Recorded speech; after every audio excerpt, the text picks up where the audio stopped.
Hello and good evening. Radhe Radhe. Jai Shri Krishna to all. This side Ruby Tyagi. I warmly welcome everyone to the Sadhana Viz Academy platform. I am good and I hope you are also doing very well. Let's begin today's current affairs. आज के हमारे current affairs में, आज के हमारे ज्ञान के महासंकल्प में क्या खास है, क्या इंपॉर्टेंट है, तो देखते हुए चलेंगे। सबसे पहले हम देखेंगे एज इट इज, जैसे कि हम वर्ल्ड मैप देखते हैं, इंडिया का मैप देखते हैं और हम उसे डिस्कस करेंगे, रिवीजन भी करेंगे। उसके बाद देखेंगे द हिंदू की न्यूज और उसके बाद देखेंगे हम अपना करंट अफेयर। सबसे पहले ये है हमारा प्यारा भारत, जिसकी राजधानी और स्टेट सबको हम देखते हुए चलेंगे। सबसे पहले देखेंगे हम तमिलनाडु। तमिलनाडु में आपको देखने को मिलेगा, यहाँ पर तमिलनाडु की जो राजधानी है वो है पांडुचेरी। पंडुचेरी, इसके बाद पुदुचेरी अभी इसे कहते हैं। इसके बाद केरला देखेंगे तो केरला की राजधानी आपको तिरुवनंतपुरम देखने को मिलेगा। इनसे ऊपर अगर आप चलेंगे तो आपको वेस्ट में कर्नाटका देखने को मिलेगा, जिसकी राजधानी है बेंगलुरु, और इधर आपको आंध्र प्रदेश देखने को मिलेगा, जिसकी राजधानी है अमरावती। इससे ऊपर अगर आप देखोगे तो आपको तेलंगाना देखने को मिलेगा, जो आंध्र प्रदेश से ही काट कर बनाया गया है, जिसकी राजधानी है हैदराबाद। इधर आप आएंगे महाराष्ट्र। महाराष्ट्र की राजधानी है मुंबई, और मुंबई और महाराष्ट्र और कर्नाटक के बीच में आपको एक और देखने को मिलेगा, वो मिलेगा गोवा, जिसकी राजधानी है पणजी। इसके बाद आपको यूटी देखने को मिलेगी, Dadar and Nagar Haveli and Daman and Diu, जिसकी राजधानी है दमन। इसके साथ ही ऊपर आप देखोगे तो वेस्ट में सबसे आपको गुजरात देखने को मिलेगा, गुजरात की राजधानी गांधीनगर देखने को मिलेगी। फिर राजस्थान देखने को मिलेगा, राजस्थान की राजधानी जयपुर देखने को मिलेगी। अब इधर से वेस्ट से हम ईस्ट की तरफ चलते हैं तो आपको मध्य प्रदेश देखने को मिलेगा, मध्य प्रदेश की राजधानी है भोपाल। इसी के बाद आप देखेंगे ऊपर उत्तर प्रदेश, उत्तर प्रदेश की राजधानी है लखनऊ। इसके फिर से वेस्ट में अगर हम ईस्ट में चलेंगे तो आपको छत्तीसगढ़ देखने को मिलेगा, छत्तीसगढ़ की राजधानी रायपुर देखने को मिलेगी। उड़ीसा देखने को मिलेगा, उड़ीसा की राजधानी भुवनेश्वर देखने को मिलेगी। इसके ऊपर झारखंड देखने को मिलेगा, झारखंड की राजधानी आपको रांची देखने को मिलेगी। बिहार, बिहार की राजधानी आपको पटना देखने को मिलेगी। इसके अगर आप ईस्ट में चलेंगे तो आपको वेस्ट बंगाल देखने को मिलेगा, जो कि कोलकाता इसकी राजधानी है। ऊपर आप सिक्किम देखेंगे तो सिक्किम की राजधानी गंगटोक आपको देखने को मिलेगी। अब आते हैं सेवन सिस्टर्स पर, जिसमें आपको असम, असम की राजधानी दिसपुर, इधर त्रिपुरा, त्रिपुरा की राजधानी अगरतला। इसी के अगर आप इधर देखेंगे मिजोरम, मिजोरम की आइजोल राजधानी, मणिपुर, मणिपुर की इंफाल राजधानी, नागालैंड, नागालैंड की कोहिमा होती है राजधानी, और ऊपर आपको अरुणाचल प्रदेश, जिसकी राजधानी है ईटानगर। ये हमारे वेस्ट के स्टेट हुए। अब चलते हैं हम नॉर्थ में। सबसे पहले आएंगे दिल्ली पर। दिल्ली की राजधानी है न्यू दिल्ली, और ये हमारी यूटी भी है और भारत की राजधानी भी है। इसके बाद हरियाणा, हरियाणा की चंडीगढ़, और पंजाब की भी चंडीगढ़ है, क्योंकि पंजाब से ही हरियाणा को बनाया गया, लेकिन दोनों की जो कैपिटल है वो चंडीगढ़ है। इसके बाद आप देखेंगे उत्तराखंड, उत्तराखंड की जो राजधानी है वो देहरादून है। इससे ऊपर अगर आप देखेंगे तो हिमाचल देखने को मिलेगा, हिमाचल प्रदेश की राजधानी आपको शिमला देखने को मिलेगी। लद्दाख, लद्दाख की राजधानी आपको लेह देखने को मिलेगी, क्योंकि लद्दाख यूटी है। और साथ ही साथ जम्मू कश्मीर राज्य देखने को मिलेगा, जिसकी राजधानी है श्रीनगर। क्या है? श्रीनगर। लद्दाख पर आपने काफी अभी देखा भी होगा कि कुछ विवाद उठे हुए हैं, जैसे कि सोनम वांगचू हैं, वो यूटी को क्या बनाना चाहते हैं, पूर्ण राज्य का दर्जा दिलाना चाहते हैं, क्योंकि वो छठी अनुसूची में लद्दाख को शामिल करना चाहते हैं, और छठी अनुसूची में हम राज्य को ही शामिल कर सकते हैं, यूटी को शामिल नहीं कर सकते। इसीलिए वो चाहते हैं कि लद्दाख हमारा पूर्ण राज्य का उसे अधिकार मिले। ये हुआ भारत के स्टेट और उनकी कैपिटल। अब देखते हैं नेक्स्ट स्लाइड पर चलते हैं। तो नेक्स्ट आपको रिवर्स देखने को मिलेंगी कि कौन सी नदी कहां पर गिरती है, कि जैसे ये पूरा प्रवाह जो है ये नदी तंत्र है, और साथ ही में आपको देखने को मिलेगी कुछ नदियां, जैसे कि हुई साबरमती, माही नदी, इधर आपको नर्मदा नदी देखने को मिलेगी, ताप्ती देखने को मिलेगी। इससे नीचे चलोगे गोदावरी देखने को मिलेगी। ये सारी हमारी नदियां हैं।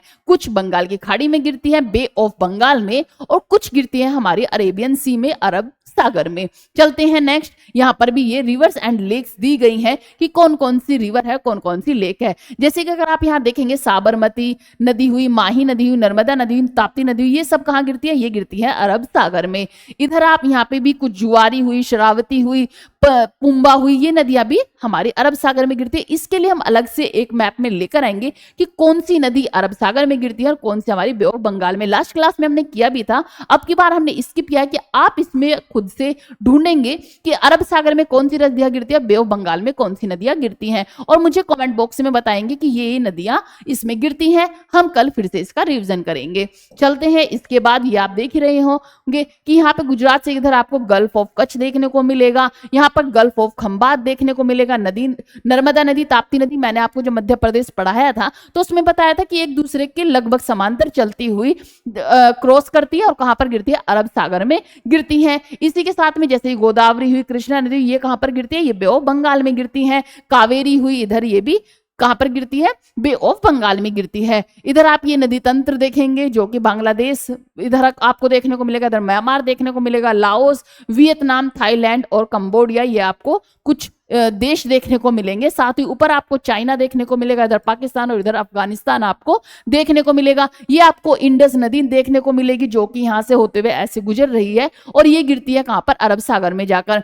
कहां से निकलती है, चाइना के पॉइंट से निकलती हुई, भारत से होती हुई और ये पाकिस्तान के होते हुए जाती है। इसमें आपने, जब मैंने आपको सिंधु नदी समझौता समझाया था तब आपको बताया था कि किस तरह से ये 6 नदियां बटी हुई हैं, 3 पाकिस्तान के पास और 3 भारत के पास। चलते हैं अब अपने वर्ल्ड मैप पर। वर्ल्ड मैप में आप 7 कॉन्टिनेंट देखेंगे। 7 कॉन्टिनेंट कौन कौन से है, तो सबसे पहले आपको देखने को मिलेगा साउथ अमेरिका, नॉर्थ अमेरिका, इधर आपको यूरोप देखने को मिलेगा, नीचे अफ्रीका और इधर आपको एशिया देखने को मिलेगा। साथ ही इधर आपको ऑस्ट्रेलिया देखने को मिलेगा और ऑस्ट्रेलिया से नीचे आपको अटलांटिका देखने को मिलेगा। ये हुए 7 कॉन्टिनेंट। इसी के साथ में आप ओशन भी देख सकते हैं कि इधर साउथ पैसिफिक ओशन देखने को मिलेगा, यहाँ पर साउथ अटलांटिक ओशन देखने को मिलेगा, नॉर्थ अटलांटिक देखने को मिलेगा, यहाँ पर आर्कटिक ओशन देखने को मिलेगा, यहाँ पर इंडियन ओशन देखने को मिलेगा और इधर आपको नॉर्थ पैसिफिक और ओशिनिया देखने को मिलेगा। चलते हैं अब हम अपने साउथ अमेरिका पर। साउथ अमेरिका क्योंकि हम थोड़ा जल्दी जल्दी इसीलिए कर रहे हैं क्योंकि ये सब हम पहले पढ़ चुके हैं, सिर्फ ये रिवीजन चल रहा है। तो रिवीजन में अब हम देखेंगे अपना साउथ अमेरिका। साउथ अमेरिका में कौन कौन से देश कहां पर लाई करते हैं, तो सबसे पहले आप देखोगे नीचे अर्जेंटीना और चिली आपको देखने को मिलेगा। ये हुआ अर्जेंटीना और ये आपको चिली देखने को मिलेगा। इसके जस्ट अगर ऊपर देखेंगे तो अर्जेंटीना की बाउंड्री को शेयर करते हुए उरुग्वे, पराग्वे, बोलिविया और पेरू देखने को मिलेगा और नीचे आपको चिली देख ही रहे होंगे। जब ऊपर चलेंगे तो इक्वाडोर, कोलंबिया, वेनेजुला और इधर आपको 3 देश और देखने को मिलेंगे। कौन कौन से हैं, गुआना, सूरीनाम और फ्रेंच गुआना, ये देखने को मिलेगा। और 13 जो है हमारा वो है ब्राजील। कौन सा, सबसे बड़ा जो साउथ अमेरिका का देश है वो है ब्राजील, तो ये आपको ब्राजील देखने को मिलेगा। चलते हैं नॉर्थ अमेरिका पर। नॉर्थ अमेरिका में आपको यहाँ अलास्का देखने को मिलेगा, कनाडा देखने को मिलेगा, यूनाइटेड स्टेट का पार्ट ही अलास्का है, इधर आपको मैक्सिको देखने को मिलेगा। ये हुए नॉर्थ अमेरिका के स्टेट। अब चलते हैं अपने नेशनल पार्क में, जिसमें हम कुछ अपने नेशनल पार्क कवर कर चुके हैं और कुछ को आज हम देखेंगे। मीन्स हम 2-3 स्टेट आगे से ऐड कर लेते हैं। सबसे पहले हम चलेंगे लद्दाख से। लद्दाख में हमने एक नेशनल पार्क देखा था, वो तो देखा था हेमिस नेशनल पार्क। फिर हमने देखा जम्मू कश्मीर में। जम्मू कश्मीर में हमने 4 नेशनल पार्क देखे। सबसे पहले देखा सलीम अली नेशनल पार्क, फिर देखा Kazinag national park, Kishtwar national park और दाचिंगम नेशनल पार्क। तो 4th हुए हमारे कौन कौन से, ये हुए हमारे कश्मीर के सलीम अली नेशनल पार्क, दाचिंगम, काजीनाग और किश्तवाड़ नेशनल पार्क, ये हुए हमारे 4। फिर हम चले हिमाचल प्रदेश में। यहाँ आपको देखने को मिलेगा लद्दाख, इधर आपको कश्मीर देखने को मिला होगा, इधर आपको हिमाचल देखने को मिला होगा। हिमाचल प्रदेश में आपको 5 नेशनल पार्क देखने को मिलेंगे।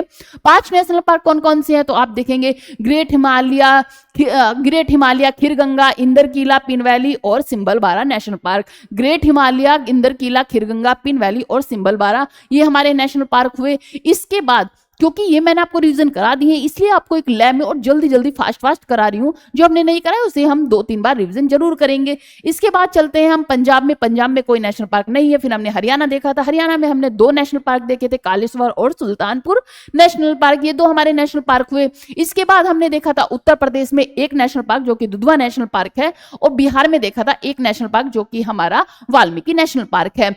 इसके बाद अब हम चलते हैं राजस्थान पर। राजस्थान में हमारे नेशनल पार्क कौन कौन से है, तो आपको देखने को मिलेगा desert national park, Keoladeo national park, Mukundra hills और रणथंबोर और Sariska, Ranthambore, Mukundra hill, Keoladeo Ghana national park और डिजर्ट नेशनल पार्क, ये हुए हमारे राजस्थान के। डिजर्ट, कालिडियो घाना, मुकुंदरा, रणथंबोर और सरिस्का नेशनल पार्क, ये हमारे राजस्थान के नेशनल पार्क हुए। इधर आप गुजरात के भी देख सकते हो कि गुजरात के नेशनल पार्क कौन कौन से हैं, तो ब्लैक बक हुआ, गिर नेशनल पार्क, मैरीन और वंसदा नेशनल पार्क, ये हमारे नेशनल पार्क हुए।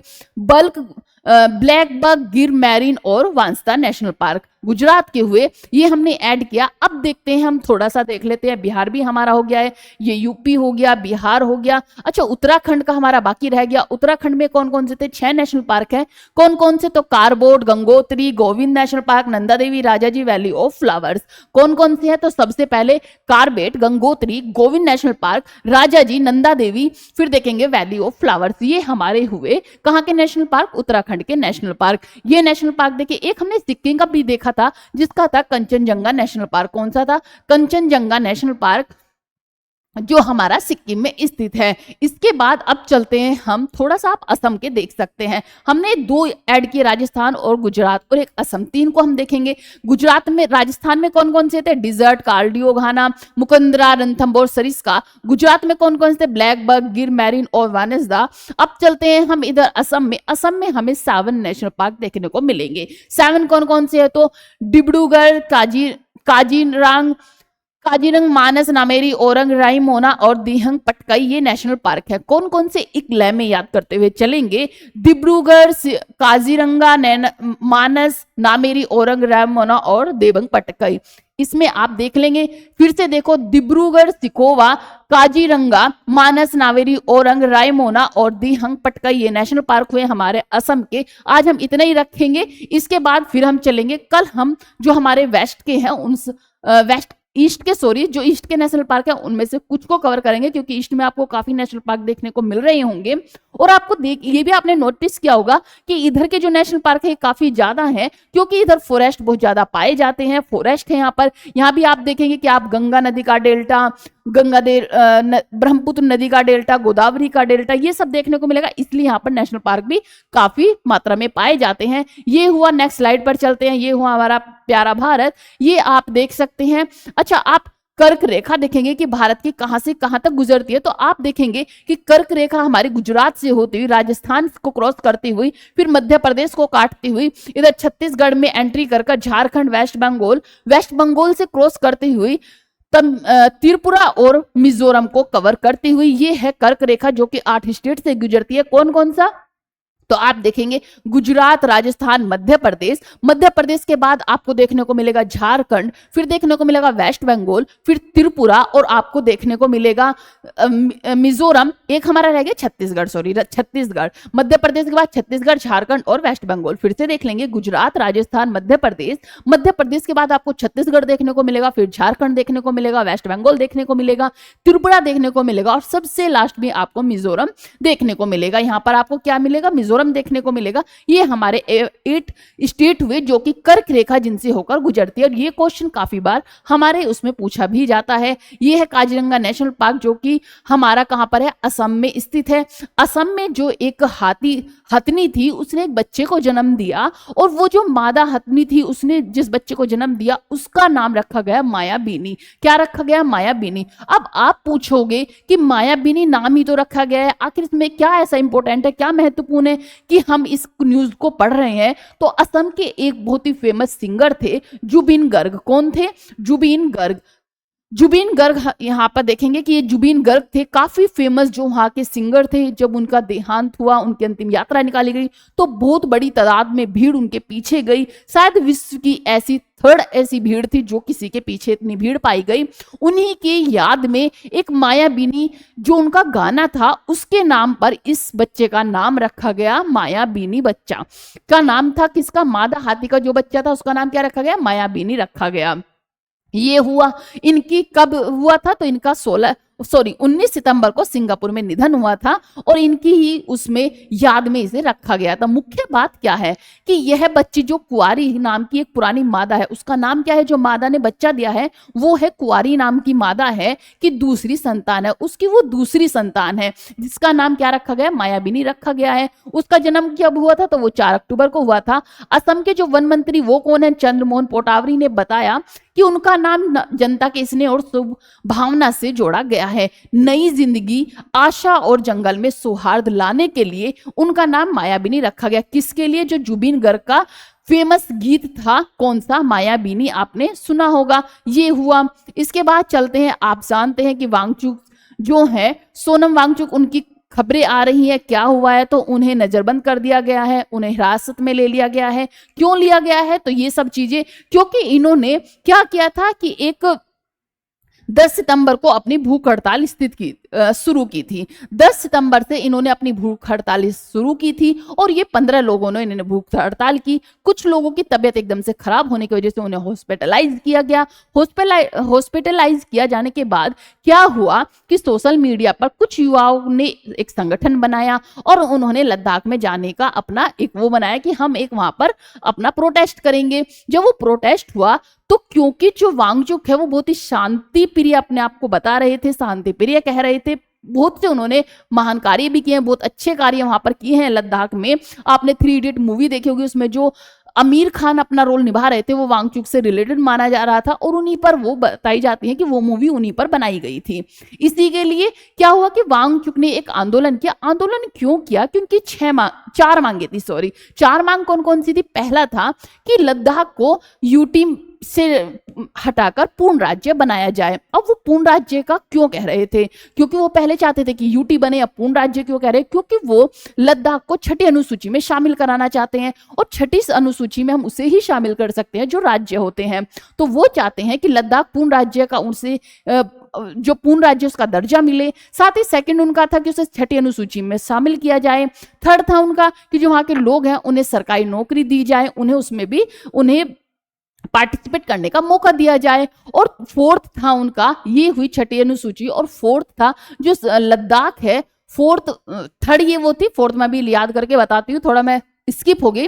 कौन कौन सी थी, एक 6ठी अनुसूची में शामिल करना था जो कि राज्य का पूर्ण दर्जा दिलाना चाहते थे। साथ ही साथ वो चाहते थे वहां पर शांति और एक प्रियता बनी रहे। ये वहां की कुछ वहां की जो चीजें थी उनको कहा जा रहा था। क्योंकि क्यों कह रहे हैं वो 6ठी अनुसूची में शामिल करने के लिए, क्योंकि लद्दाख की जो एटमॉस्फेयर है, जो वहाँ का वातावरण है, काफी सेंसिटिव है, उसमें छेड़छाड़ ना हो, जो बाहर के लोग हैं वहाँ का बिजनेस ना करें, इस सब चीजों के लिए ये जो आंदोलन था वो किया जा रहा था। लेकिन अचानक क्या हुआ, जब वो काफी युवाओं ने वहां पर प्रोटेस्ट किया तो वो वहां पर जो सेना थे उन्होंने उन पे आंसू गैस बरसाए, आंसू जो गोले होते हैं वो छोड़े गए। इसी के साथ में वहां पर पत्थरबारी हुई, जो युवा थे उन्होंने पत्थर मारने शुरू कर दिए और वहां पर 4 लोगों की मौत भी हो गई। इसी के चलते हुए क्या हुआ कि गवर्नमेंट ने कदम उठाया, क्योंकि वो गवर्नमेंट का कहना है कि जो वांगचुक है वो भड़काऊ भाषण दे रहे थे, हिंसा फैला रहे थे।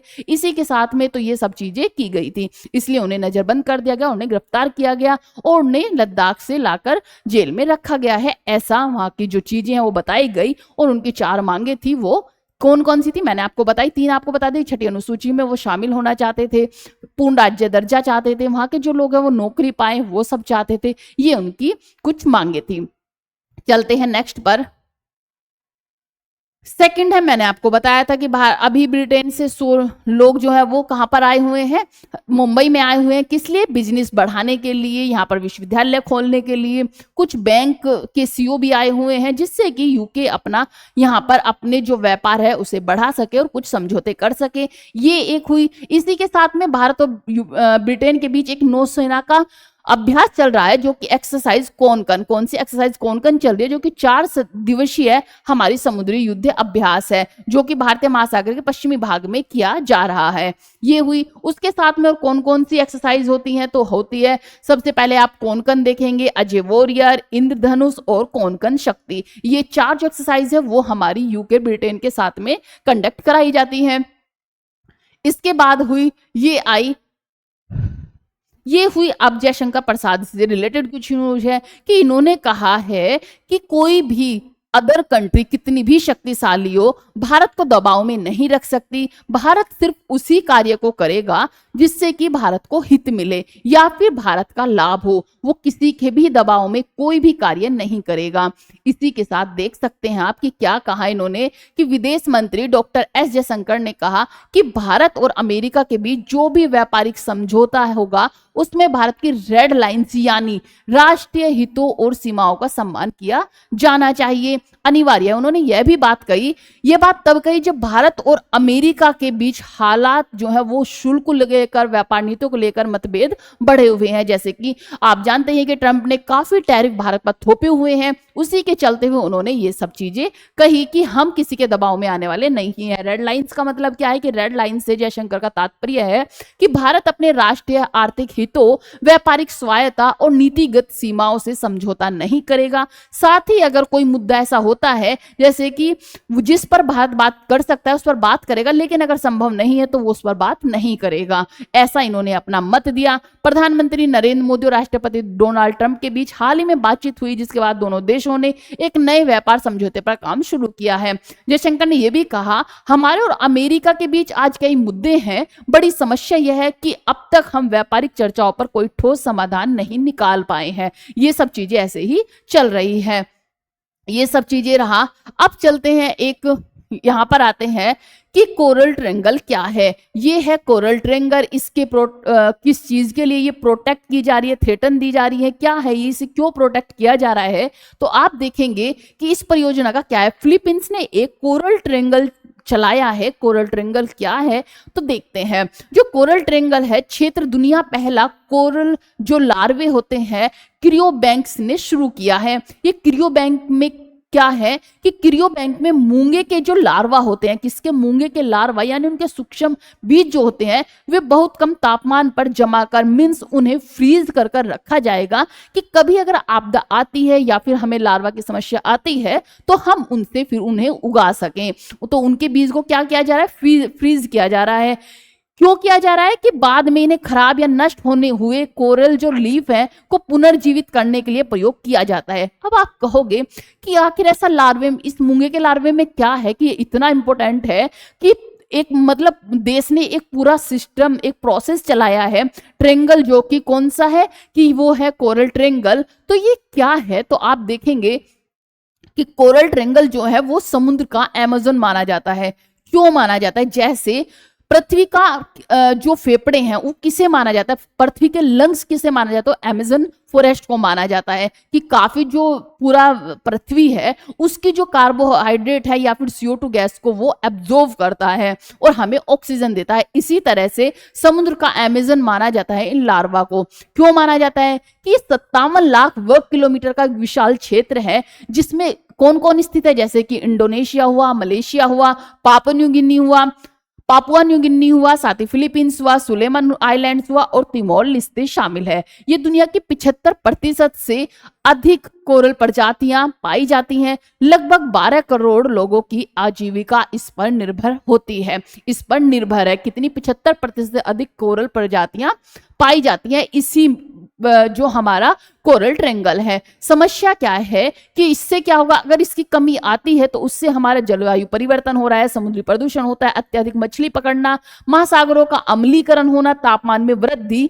संयुक्त राष्ट्र के अनुसार यदि तापमान 1.5 डिग्री सेल्सियस से ऊपर बढ़कर 2050 तक 90% क्या होंगे, जो कोरल है वो नष्ट हो जाएंगे। अगर इससे ऊपर टेम्परेचर होता है तो 2050 तक हमारे 90% जो कोरल है वो क्या हो जाएंगे, वो नष्ट हो जाएंगे। इसीलिए बनाया गया है। ये वर्क कैसे करता है, तो जो क्रियोबैंक है वो मूंगे के लार्वे जो कि कोरल लार्वे को 196 डिग्री सेल्सियस तापमान पर तरल नाइट्रोजन जो कि लिक्विड नाइट्रोजन में फ्रीज किया जाएगा।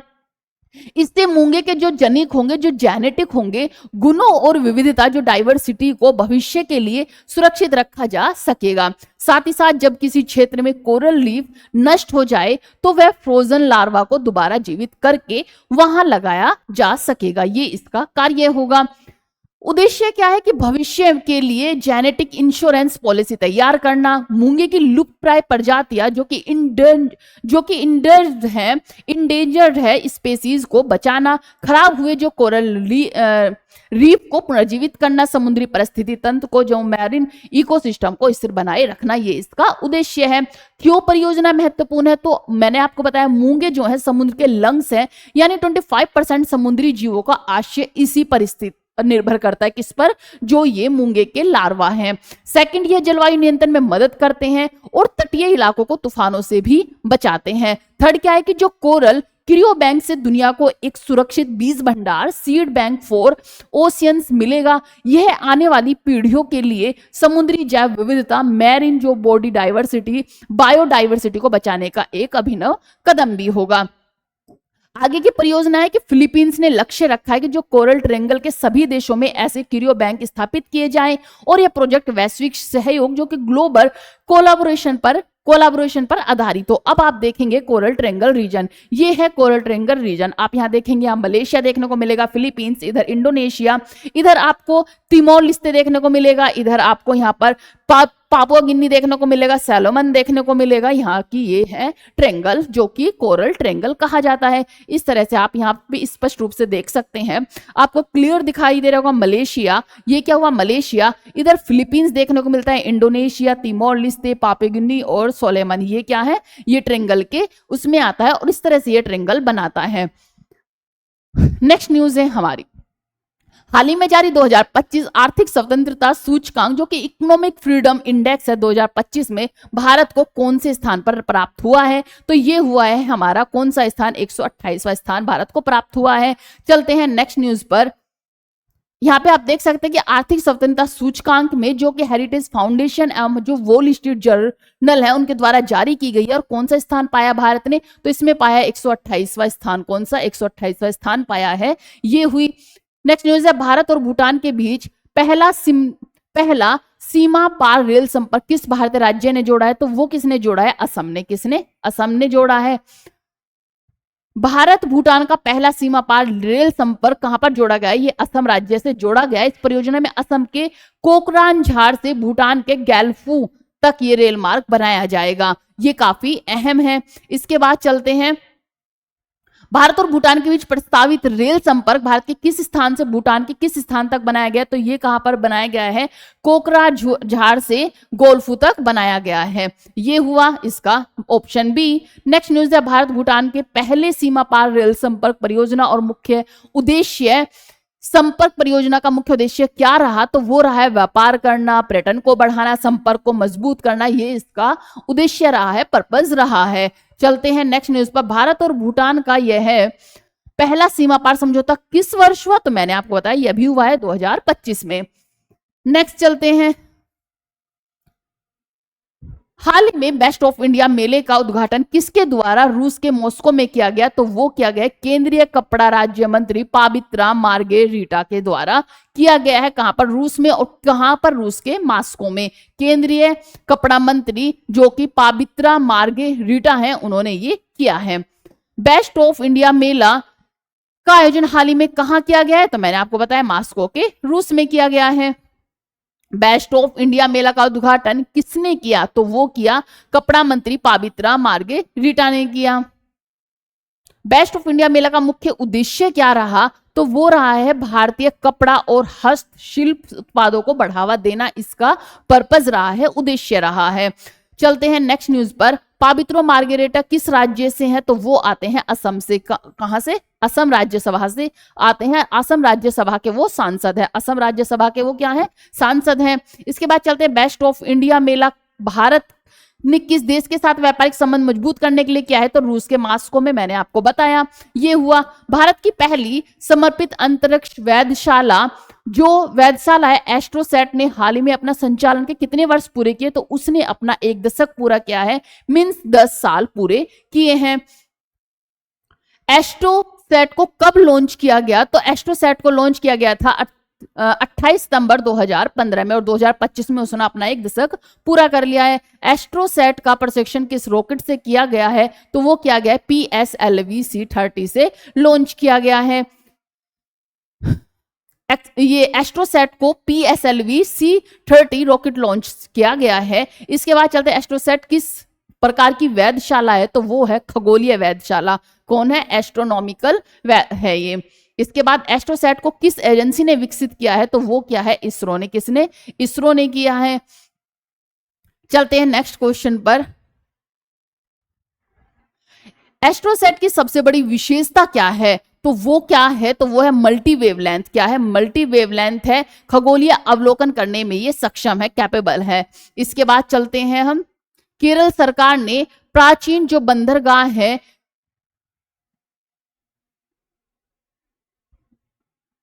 हाँ, जो केरल सरकार ने प्राचीन बंदरगाह और विरासत स्थलों को जोड़ने के लिए किस पहल को शुरू किया है, तो उन्होंने क्या है, स्पाइस रूट। आप जानते ही हैं कि केरल में मसालों की राजधानी भी कहा जाता है, तो स्पाइस रूट कहा जाता है। केरल को क्या कहा जाता है, मसालों का सिटी कहा जाता है। ये मसालों के लिए काफी फेमस है। स्पाइस रूट पहल का मुख्य केंद्र कहां पर है, तो ये है मुजरिस में। कहां पर, कौन सा प्राचीन बंदरगाह है, तो वो है मुजरिस।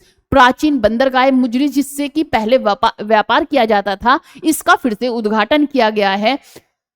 मुजरिस प्राचीन काल में 2000 वर्ष पहले अंतरराष्ट्रीय मसाला व्यापार का प्रमुख केंद्र था और इसको फिर से इसका उद्घाटन किया गया है। स्पाइस रूट पहल का मुख्य उद्देश्य क्या रहा, तो इसका लक्ष्य रहा है मसालों को क्या करना, इसके जो पर्यटन है, सांस्कृतिक संबंध, उनको पुनर्जीवित करना इसका उद्देश्य रहा है। मसालों का व्यापार बढ़ाना इसका उद्देश्य रहा है। स्पाइस रूट पहल किन किन देशों से जुड़ी हुई है, तो ये 30 से अधिक देशों से, जैसे कि एशिया व यूरोप, अफ्रीका और लगभग 30 देशों से ये रूट जुड़ा हुआ है। इसके बाद चलते हैं, प्राचीन समय में केरल किस मसाले के लिए सबसे प्रसिद्ध था, तो केरल काली मिर्च के लिए काफी प्रसिद्ध था। किसके लिए, काली मिर्च के लिए प्रसिद्ध था। ब्लैक पेपर कंट्री भी कहा जाता है, इसे केरल को ब्लैक पेपर कंट्री भी कहा जाता है। स्पाइस रूट पहल का प्रबंधन किसके द्वारा किया गया, तो ये किया गया था केरल पर्यटन विभाग के द्वारा। किसके द्वारा, केरल पर्यटन विभाग के द्वारा किया गया। स्पाइस रूट पहल किस प्रकार की धरोहर को पुनर्जीवित करती है, तो यह पहल करती है जो हमारे समुद्री और सांस्कृतिक जो हमारे रूट हैं उन्हें पुनर्जीवित करती है। प्राचीन मसाला मार्ग किन किन वस्तुओं के लिए प्रसिद्ध है, तो वो है मसालों के लिए। किसके लिए, मसालों के लिए काफी प्रसिद्ध है। इसके बाद नेक्स्ट न्यूज है हमारी, स्पाइस रूट पहल किस क्षेत्र में सबसे अधिक लाभ होगा, तो वो होगा पर्यटन और संस्कृति के क्षेत्र में। किसमें, पर्यटन और संस्कृति के क्षेत्र में काफी लाभ होगा, इसका उद्देश्य वही है। स्पाइस रूट का वैश्विक स्तर पर पहचान दिलाने के लिए कौन सा कारण है, तो इसका सांस्कृतिक, जो हमारी सांस्कृतिक है उसका आदान प्रदान करना इसका उद्देश्य रहा है। इसका उद्देश्य अंतर्राष्ट्रीय सांस्कृतिक आदान प्रदान करना, ऐतिहासिक संबंधों को मजबूत करना इसका रहा है। अंतर्राष्ट्रीय अनुवाद दिवस कब मनाया जाता है, तो ये मनाया जाता है 30 सितंबर को। कब, 30 सितंबर को हमारा अनुवाद दिवस मनाया जाता है। अंतर्राष्ट्रीय अनुवाद दिवस किसके सम्मान में मनाया जाता है, तो ये मनाया जाता है सेंट जेरोम के सम्मान में मनाया जाता है। यह दिवस सेंट जेरोम के सम्मान में मनाया जाता है, जिन्होंने बाइबिल का लैटिन भाषा में अनुवाद किया था। तो अनुवाद दिवस मनाया जाता है कब, 30 सितंबर को। कब मनाया जाता है, 30 सितंबर को मनाया जाता है। इसके बाद देखेंगे अंतर्राष्ट्रीय अनुवाद दिवस की थीम क्या रही, तो वो थी ब्रिजिंग कल्चर कनेक्टिंग वर्ल्ड्स। ये इसकी थीम रही, bridging culture and connecting worlds. अंतर्राष्ट्रीय अनुवाद दिवस कब मनाया, किसके उसमें मनाया जाता है, तो ये यूएनओ द्वारा घोषित किया जाता है। किसके द्वारा घोषित किया जाता है, तो ये यूएनओ द्वारा घोषित किया जाता है। पहली बार बादमुख जो संघ, महासंघ है, वो किसने बनाया था, तो वो कहां पर किया गया, चेन्नई में किया गया। कहां पर, ये किस शहर में प्रारंभ किया गया था, तो ये चेन्नई शहर में किया गया था। कौन सा, क्लासिकल, जो वर्ल्ड क्लासिकल तमिल कॉन्फ्रेंस है, ये कहां पर की गई, चेन्नई में की गई थी। ये हुआ। हाल ही में पुदुचेरी में रैबीज निगरानी मजबूत करने हेतु कौन सा मोबाइल ऐप लॉन्च किया गया, तो रैबी टैग। कौन सा, रैबी टैग किया गया, rabies track river app launch किया गया है। इसके बाद पर्यावरण संरक्षण के लिए 31वां MS स्वामीनाथन पुरस्कार किसे दिया गया, तो ये दिया गया है, किसे दिया गया, तो ये 31वां था और ये दिया गया सहज समिंद्र को। किसे, सहज समिंद्र को दिया गया है और ये 31वें नंबर का पुरस्कार था। कौन सा, 31वें नंबर का था, सहज समिंद्र को दिया गया। क्यों दिया गया, क्योंकि पर्यावरण संरक्षण और सतत कृषि में महत्वपूर्ण योगदान के लिए इन्हें दिया गया है। क्योंकि जो S स्वामीनाथन थे वो हरित क्रांति के जनक माने जाते हैं। कौन से, हरित क्रांति के जनक किसे माना जाता है, MS स्वामीनाथन को माना जाता है। उनकी स्मृति में ये प्राइज दिया जाता है और ये किसे मिला है, सहज समिंद्र को मिला है, क्योंकि पर्यावरण संरक्षण और सतत कृषि के लिए इन्हें ये दिया गया है। इसके बाद हाल ही में ICC और यूनिसेफ ने किस नाम के बच्चे अधिकारों और कल्याण के लिए ये कल्याण को बढ़ावा देने हेतु एक अभियान शुरू किया है, तो वो क्या है, प्रॉमिस टू चिल्ड्रन के नाम से ये किया गया है। प्रॉमिस टू चिल्ड्रन, अंतरराष्ट्रीय क्रिकेट परिषद और यूनिसेफ ने क्या किया है कि प्रॉमिस टू चिल्ड्रन नाम का एक अभियान शुरू किया है। बच्चों के अधिकारों, शिक्षा, स्वास्थ्य और सुरक्षा को बढ़ावा देने के लिए वैश्विक स्तर पर इसे शुरू किया गया है। हाल ही में इजराइल स्थित भारतीय दूतावास ने किस युद्ध की 107वीं वर्षगांठ मनाई? तो वो हाइफा युद्ध की। कौन सी? हाइफा युद्ध की 107वीं वर्षगांठ मनाई गई है। हाइफा युद्ध में क्या हुआ था? 23 सितंबर 1918 को प्रथम विश्व युद्ध के दौरान लड़ा गया था और इसमें भारतीय सैनिकों जैसे कि जोधपुर से हुए, मैसूर से हुए, हैदराबाद से हुए अहम भूमिका निभाई थी। उन्होंने घुड़सवार आक्रमण कर इजराइल के हाइफा शहर को ओटोमन तुर्क और जर्मन सेना से मुक्त कराया था। इसलिए इजराइल ने वहां पर इनके वो भी बनाए गए हैं जिससे कि ये एक मनाया जाता है युद्ध को इतिहास की सबसे सफल घुड़सवार लड़ाइयों में गिना जाता है। आज हाइफा में भारतीय सैनिकों की क्या बनाई गई? स्मृति में एक स्मारक भी है और वहां भारतीय ध्वज भी फहराया जाता है। 2025 में यह युद्ध की 107वीं वर्षगांठ भारतीय दूतावास इजराइल में मनाई गई। तो कौन सी 107वीं? कौन सी? हाइफा युद्ध की। ये हुई आज की हमारी करंट अफेयर। संडे में इसका जो रिवीजन था वो हमने किया। आई होप ये न्यूज आपको अच्छे से समझ आई होगी। अगर समझ आई हो तो क्लास को लाइक, शेयर, सब्सक्राइब जरूर करें। जय हिंद, जय भारत।